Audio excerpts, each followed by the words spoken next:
Thank you for coming. I'm glad we got the big room. She fills a lot of space. So,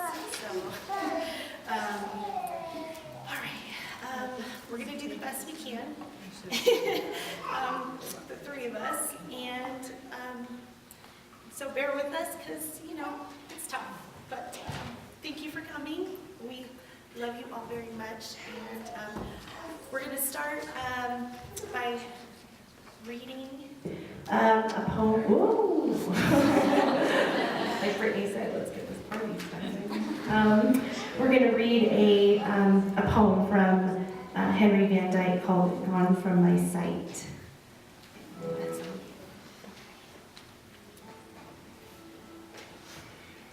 I am standing upon the seashore, a ship at my side, spreads her white sails to the moving breeze and starts for the ocean, for the blue ocean. She's an object of beauty and strength. I stand and watch her until at length she hangs like a speck of white cloud, just where the sea and sky come to mingle with each other. Then someone at my side says, "There, she is gone." Gone where? Gone from my sight, that is all. She is just as large and massed, hull and spar, as she was when she left my side. And she is just as able to bear her load of living freight to her destined port. Her diminished size is in me, not in her. And just at the moment when someone said, "There, she is gone," there are other eyes watching her coming, and other voices ready to take up the glad shout, "Here she comes." And that is done. Okay, so my mom had a very colorful and large life. She did a lot of different things, so trying to write a eulogy was a little bit difficult because it would have taken 4 or 5 weeks. So we condensed it as much as we could, and I'm sure some of you guys will relate to some of these stories and remember some of these stories. So we're going to split it up between the three of us. Musician, artist, singer, writer, teacher, mystic, healer. Just 100 times.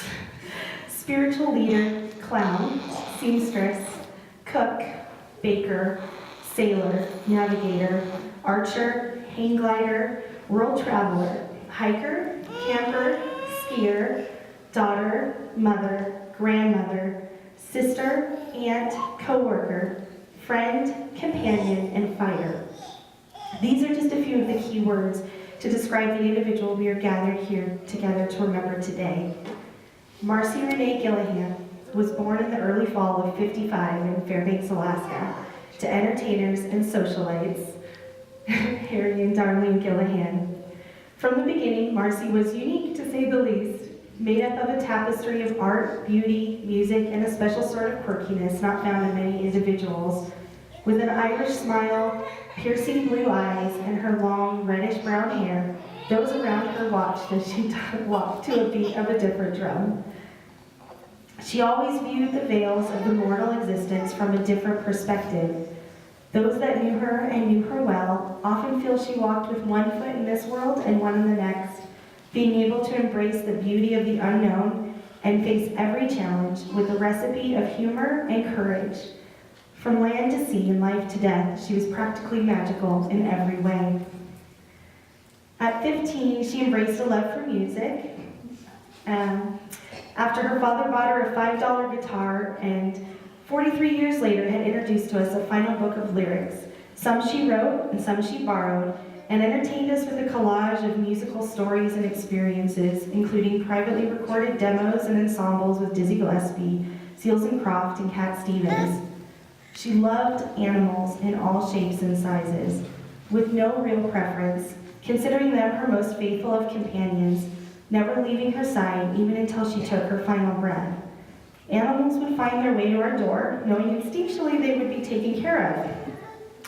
She cared for a monkey, a goat, a stray hamster, chickens, cats, dogs, and an occasional goldfish, as well as 2 tiny birds, one being a parakeet that just showed up at our door. She even at one time took a side job to bathe Tina, the famous elephant at the Nugget, coming home each day and explaining to us that really wasn't the most graceful of jobs to have. I don't think she had the really fun part of that job. At 16, she embraced her own spirituality and joined the Baha'i faith, which allowed her to travel, teach throughout the world, make dozens upon dozens of friends, and find her inner peace. She would often be heard singing at every function with her trusty guitar in hand, and sometimes, more often than not, humming to herself when no one was around. She taught at children's classes and formed a youth group, becoming a guardian and a champion, touching the lives of so many young adults, and at times taking them into her own home for solace and support. She worked on a children's TV show as a variety of characters, happily forcing her children to dress as gorillas and unicorns, saying it would be a great resume builder someday down the road. Little did she know we'd have some unique jobs. And I'm going to let Shelby take it from here. In her early 20s, she met her first love in a small sports shop called Chilkoot Charlie's, dressed as a skunk for the company Halloween party. They both shared an adventurous spirit, traveling and learning new skills together like sailing, archery, and adding more instruments to her repertoire, such as the mandolin, dulcimer, and banjo. Our favorite story was when she was living in Sun Valley, Idaho with our father, and he said he would come home from work and she would be seen in the backyard throwing tomahawks in her short shorts.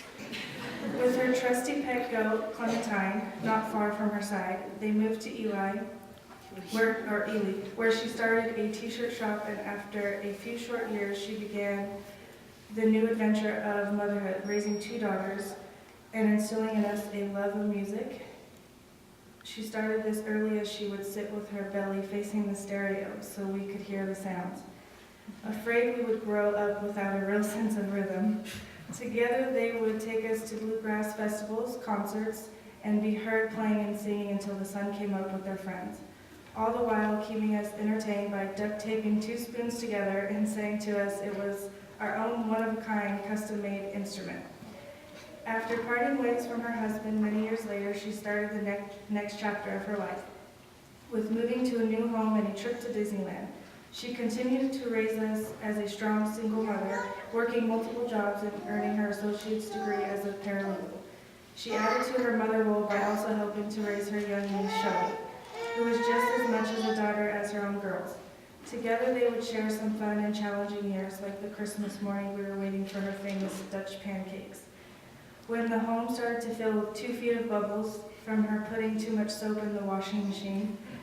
But no matter what obstacles she faced, she was always a kid at heart. At 50, we went on a family trip to Disneyland to celebrate her birthday, and every person she met, she would proudly proclaim to them, "I'm as old as Disneyland," with a grin ear to ear, like they decorated the park just for her.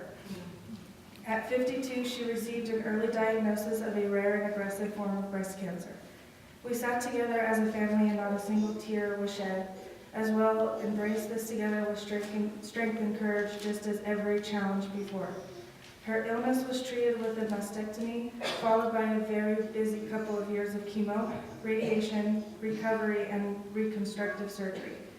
That year, she was an attendee to Moms on the Run after her first round of chemo, letting us know they made her feel like a true Disney princess. The organization helped her by providing her a check to cover her mortgage and some of her bills. She was so grateful for their support. She asked we provide a donation in her name after she was gone so that she too could help another mother struggling in the fight.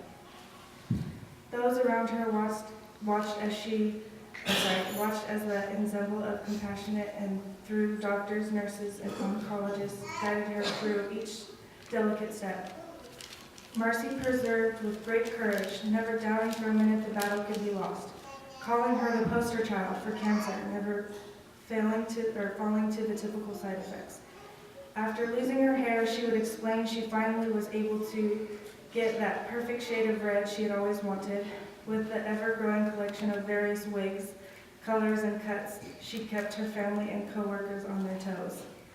Her coworkers would rally around, bringing her food, taking her to plays, movies, dancing, offering rides to medical visits, and helping to care for her during the days as she worked so diligently until the final months.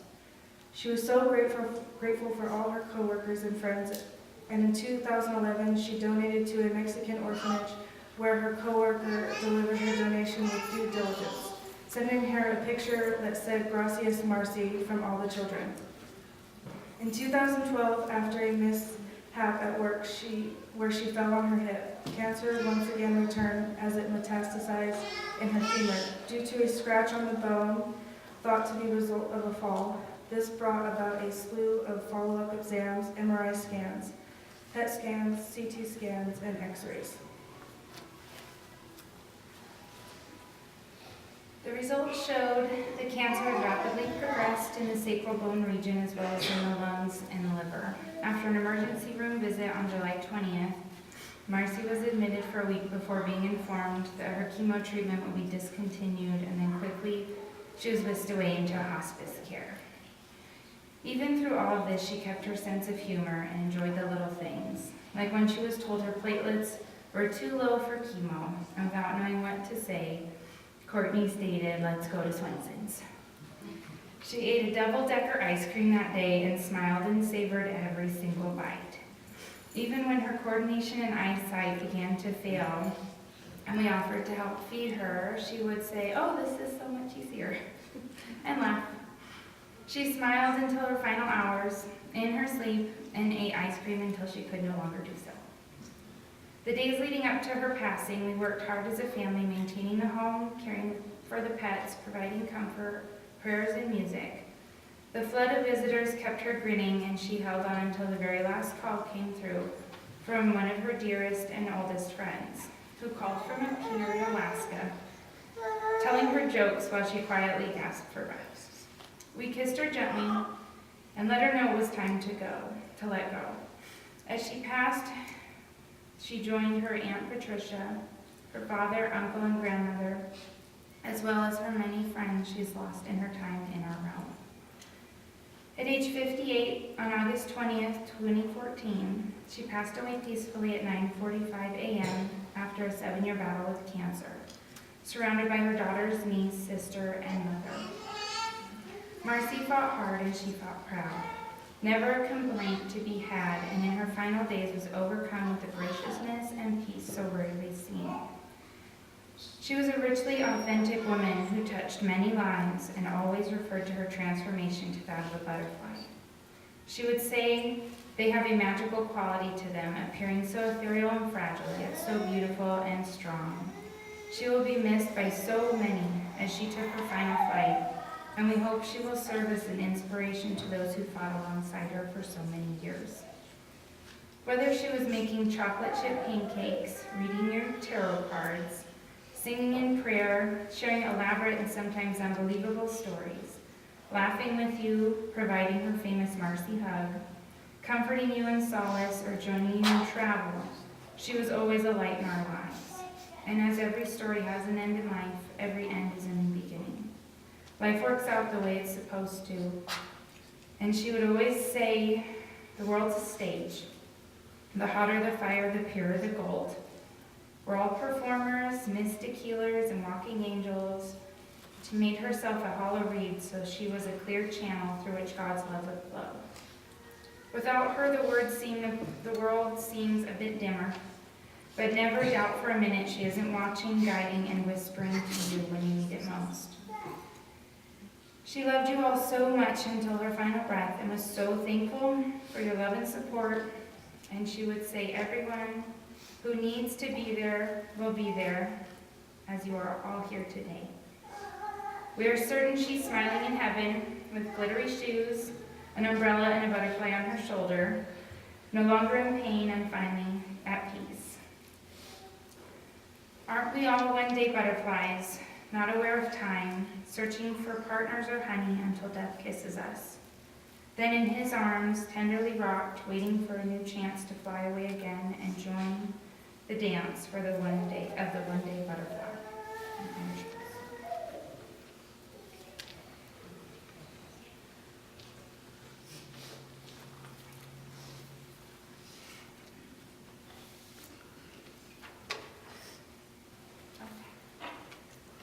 This is one of her favorite prayers readings.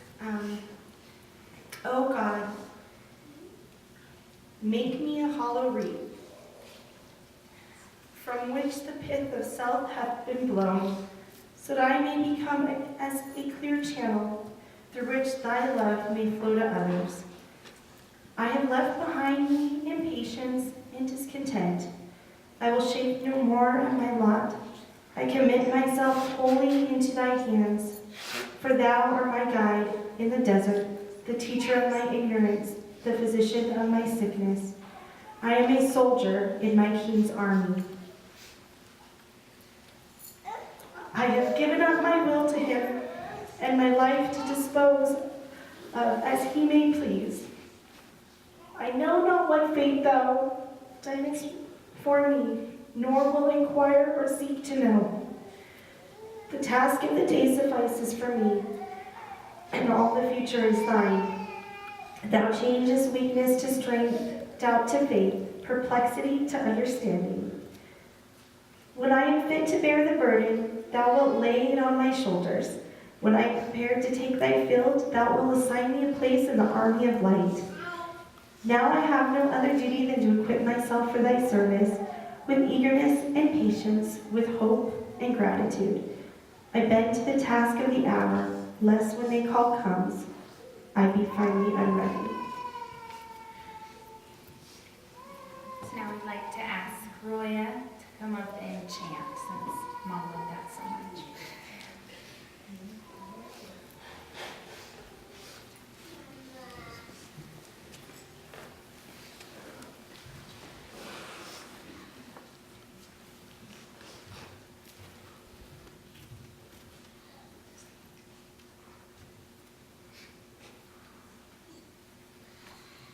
This is a Baha'i prayer in Farsi that I'm going to chant.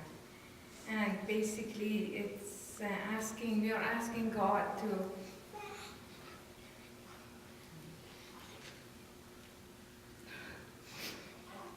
welcome this new guest.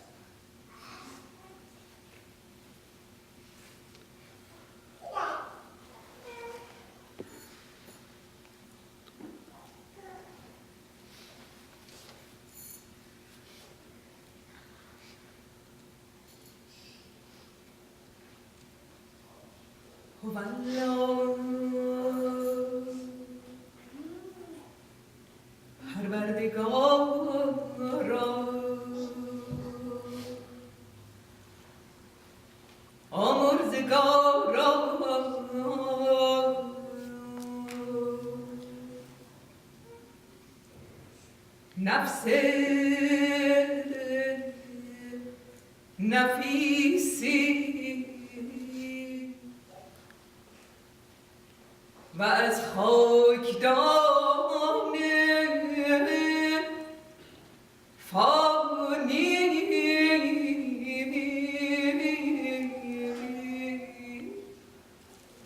به جهان جاودانی شتاب میهمان جدید است عزیز فرما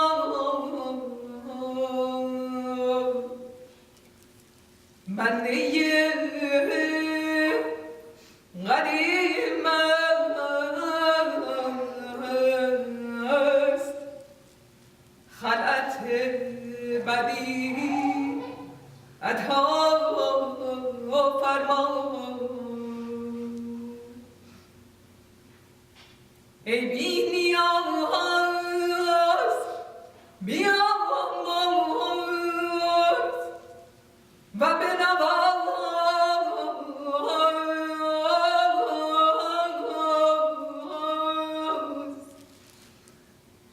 و به خلوتگاه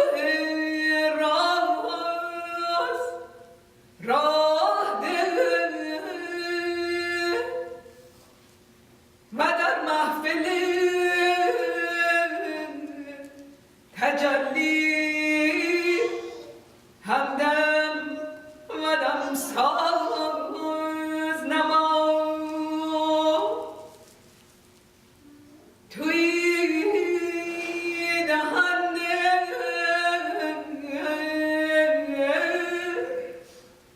و بخشنده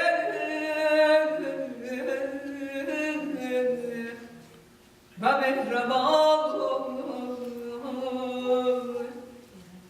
و توی آمرزنده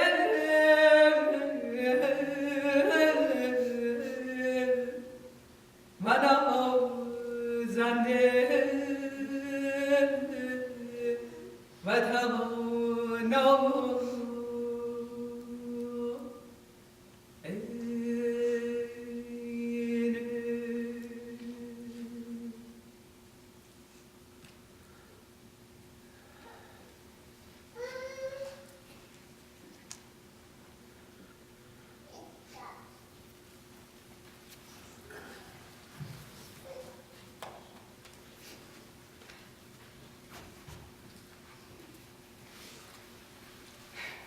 Maria also fills the room. So,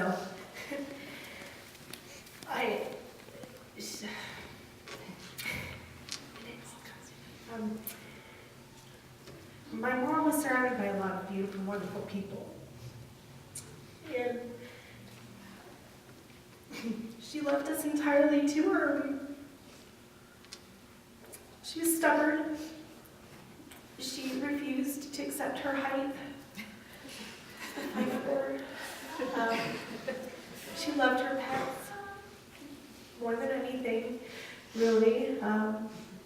In the time that we kind of watched her sort of dissipate a little bit, we never let her know that there was a time limit on her life, because we just don't believe that way. And she had always taught us to fight hard, just fight.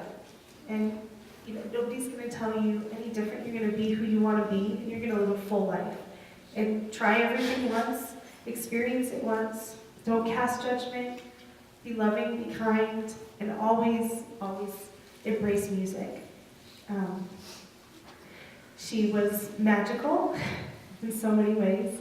And in those last few days that were leading up to her passing, I can say we don't really ever recall making a phone call to anybody and saying, come on over. But my mom had people walk through that door for 3 days straight, in 2s and 3s, always different people, for hours, singing to her, Roya and Candy, Nancy and Donna. Everybody came, they sang to her, and she would grin even though she couldn't talk or she couldn't eat. People sent her stories and letters. We showed her pictures. She was so full of just peace and joy and happiness. And we were overwhelmed by the amount of people that came to see her, because I don't think that's really that normal. And like you said, I don't think we ever told anybody that she was going to be passing soon. People just knew instinctively, and they loved her so wholeheartedly. And her coworkers cared for her when she just refused to stop working. She went to work every day, and they would help her. They made sure she had food and take her home and to doctor visits. And as we sat in the hospital day by day, we talk about today and what she wanted. And she was eating cheesecake and ice cream, and she said, I just want lots of purple and lots of people, and I want to feel loved. And she wanted lots of prayers, and she wanted Roya to chant, but she knew we were all okay without her physically here. She didn't feel like she'd be missing a whole lot, that her time on this earth was sort of done. And she accepted it, that I don't think most people would. But we asked her, is there any last thing you ever wanted to do? Is there anything you want to do? And she said, no, I've done everything. And she had. I mean, she was an archer. She hang glided, she sailed, she traveled the world, she had children, she, I mean, there was just, she went to Disneyland enough times for her to be content. and everything just was perfect. And her mother, our grandmother, came out and to spend the last few weeks with her. Her sister came out to be with her, and she was surrounded by so much love, and she still is. And like I said, she's a bit magical in her own sense. So I wouldn't doubt that she's here visiting people, pulling every trick out of the bag. But we've lost a lot of people to this disease. A lot of mothers that have been mothers to us, and that's incredibly difficult to watch because we do feel we're entirely too young to lose our mother. But she loved all of you, and we love her, and I know she knows that today. So. And to that, we know she's in very good company. I know a few of my friends, they were able to really support us through this. One, because they were such good friends, and they're just like family, but also they've already been there. And, it's, Mom's really joining a bunch of VIPs in our book. So we wanted to, also with Mom kind of doing things. I mean, as soon as she passed away, I don't know, she would just say, whatever you need is going to be there, whatever needs to happen will happen. She passed away, and I turned around and opened a jewelry box, which she had lots of fun little boxes full of little treasures, and there was a little index card in there that had a quote about the departed and basically moving on to the next world. I was like, okay, that's just appropriate. And then, and then there's little pictures that we found, and then we opened up a drawer, and there was this little reading that was called Angel's Flight, and it was with a copy of her will and a copy of, the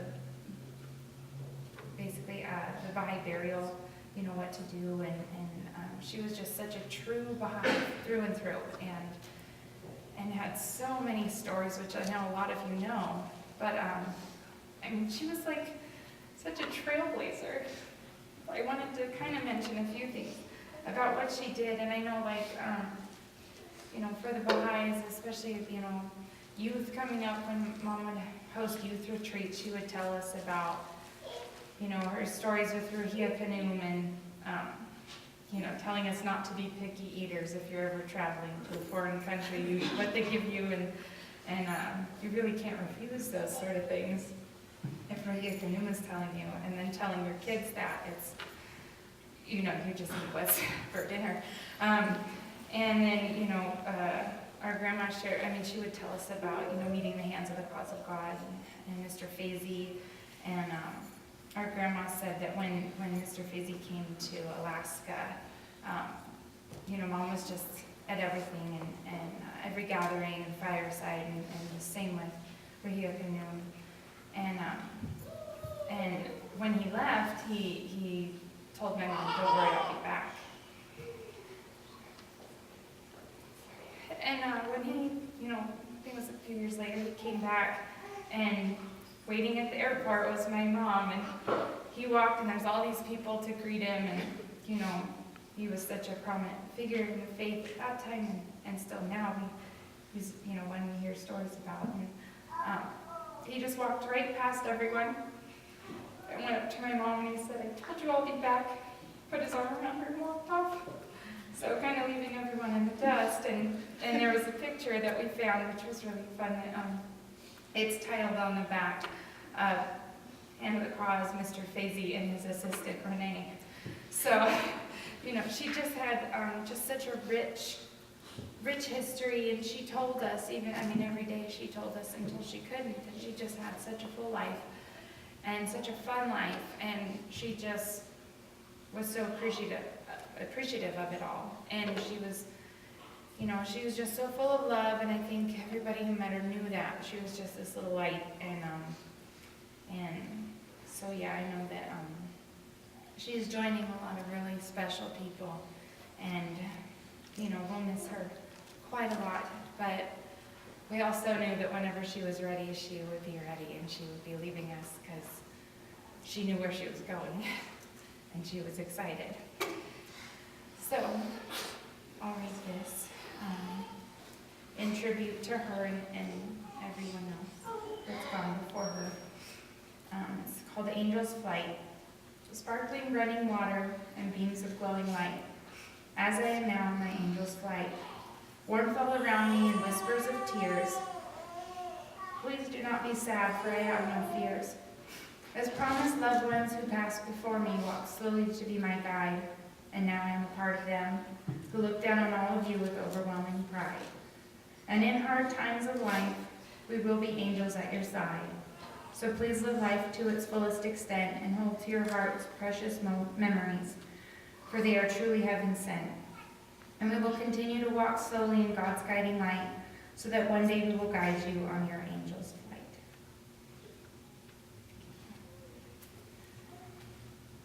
So, that was all the readings we had. I know Mom wanted this to be a celebration, and she was just such an upbeat, positive person. We know she just had a world of stories from being in Alaska, and that's always fun to hear those. And so many of us have heard a lot of them and know them, and that's why we kind of wanted, if you guys had stories, to share them by writing them down so that we could share them and continue her legacy. Because she said that her experiences and all those things that made her unique and special, that was her legacy. It wasn't things, it wasn't physical things, it was just everything she's done and all those little life lessons that she taught us that, even if we didn't realize she was teaching us, that she did. So we have a little table that if you guys have a moment to write stories, please do, or you can send them in later. But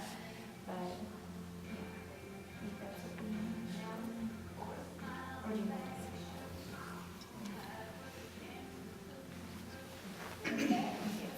All right. This is a prayer we sang to my mom before she passed.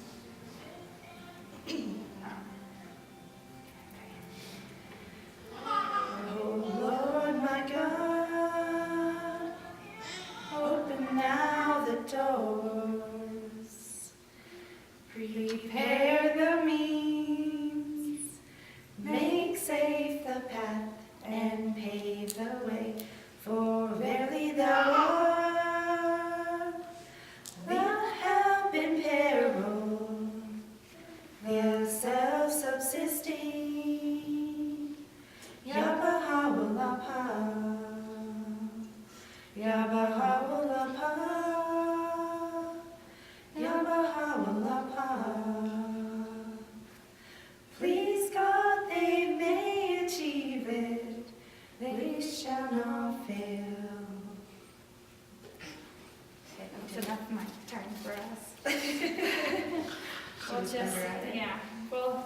We'll just open. We had a lot of music that, of course, she has probably CDs and CDs of music we could play, but we picked out a few songs that just really made us think of Mom, and pictures that were just so her, that we have the court put together a great little slideshow. So we'll just let everybody just share stories and be happy.